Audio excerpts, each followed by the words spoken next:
Chers internautes, bonjour. Aujourd'hui, je vais faire une toute petite vidéo de quelques minutes pour vous parler simplement et rapidement, parce que la vidéo sera reprise dans une plus grande vidéo beaucoup plus complète, comment choisir son entrepreneur pour faire des travaux.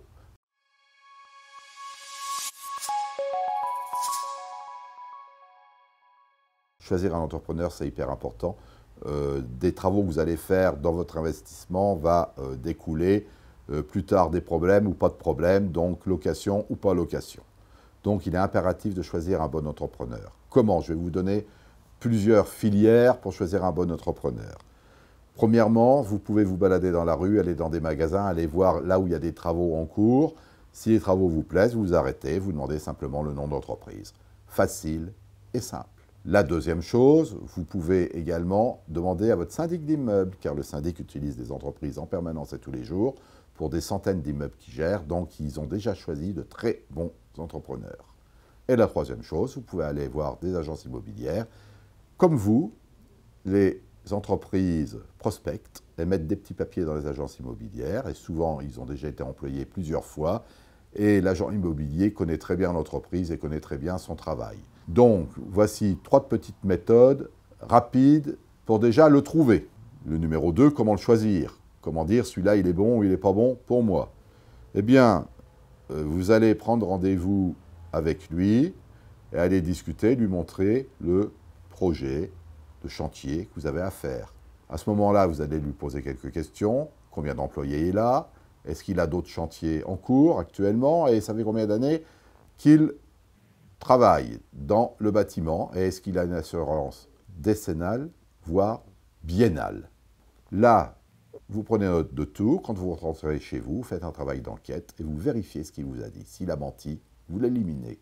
Vous allez dans société.com, greffe du tribunal, vous cherchez, vous enquêtez, vous regardez son cabis, tout est noté, ainsi que son chiffre d'affaires, ainsi que le nombre d'employés qu'il a, etc. Quand vous le verrez pour la deuxième fois et qu'il aura établi le devis, il y a le numéro de SIRET, il y a tout sur son devis. Comparez-le avec le numéro de son cabis, que c'est bien le bon numéro, et demandez-lui son assurance biennale. Vous téléphonez à l'assurance à ce moment-là et vous vérifiez qu'il est bien à jour de sa cotisation. Comme vous le voyez, ce sont des choses simples, il faut y penser, tout simplement. À l'issue de votre devis, vous en aurez déjà un, il faut savoir que dans les travaux, par exemple, de copropriété, on fait ce qu'on en appelle des appels d'offres avec 3 artisans. Eh bien, vous allez faire pareil. Vous allez prendre 3 artisans pour avoir 3 devis différents. Quand vous aurez le devis entre les mains, vous allez pouvoir savoir si c'est un bon artisan ou pas, suivant comment est fait son devis.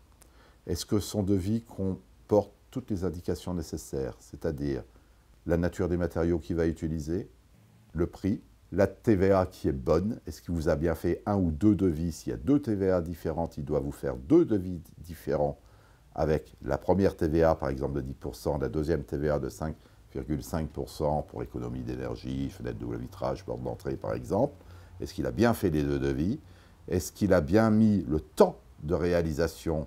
Le chantier commencera à la date déterminée par le client et se terminera 21 jours plus tard, par exemple. Et les modalités de paiement et d'acompte. Vous, de votre côté, vous devez toujours réserver 5% que vous ne payerez pas, que vous payerez à l'issue des 2 ans de la garantie décennale s'il n'y a pas eu de malfaçon sur votre chantier. Voilà, c'est une toute petite vidéo qui est complétée par une grande vidéo plus tard, qui vous donne déjà les premières indications et les premières choses qu'il faut faire pour trouver un bon artisan. J'espère que cette vidéo vous a un petit peu aidé. Je vous remercie et je vous dis à bientôt. N'hésitez pas à cliquer en bas et à laisser également vos impressions. Je vous remercie et je vous souhaite une bonne journée.